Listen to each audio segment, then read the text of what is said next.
شەڕی ڕاگەیاندنی یەکێتی و پارتی دەستی پێکردەوە.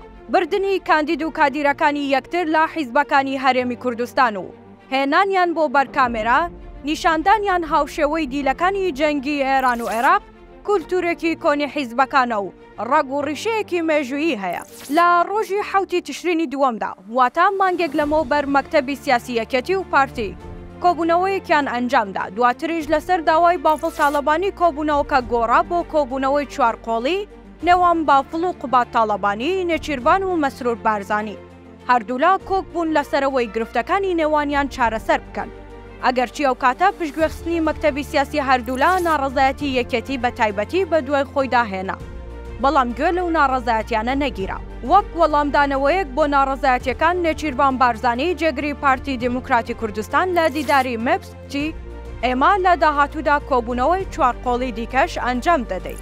دواتر لە میدیاکانی نزیک لە یەکێتی سەبارەت بۆ کۆبوونەوەی گوترا کە نیەتی کۆبوونەوەکانی هەردوو حیزب بۆ ئەوەیە دەیانەوێت بە ڕێکەوتنێکی نوێ کۆتایی بە کێشەکانی نێوانیان پێنن کە چەند ساڵێکە بەردەوامی هەیە. هاوکات دەشیانەوێت هەر ئەو ڕێکەوتنە بکەنە جێگرەوەیەک بۆ ڕێکەوتنێکی استراتیژی نێوانیان کە ساڵانێکە کاری پێ ناکرێت. دوای کۆبوونەوەی یەکێتی و پارتی کە 15 مانگی پێشوو ئەنجامدرا، ئەوەندەی دیکە گرژیەکانی نێوان ئەم دوو حیزبەی سارد کردەوە. تەنانەت لەسەر ئاستی شار و شارۆچکەکان وەفتی هەردوو حیزب سەردانی یەکتریان دەکرد. بە جۆرێک تەنانەت پێیجە سێبەرەکانیشان قسەیان دژی یەک نەدەکرد. بەڵام ئەم ئاشتەواییە درێژەی نەکێشا و یەکێتی دەستپێشخەری کردو.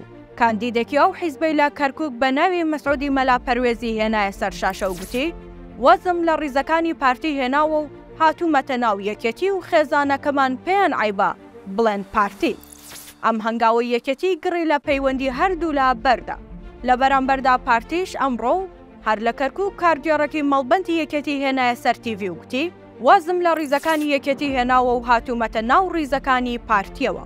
بۆ بۆیەوە لە ئێستادا شەڕی ڕاگەیاندنی یەکێتی و پارتی لە جاران باشتر و گەرمتر دەستی پێکردوتەوە.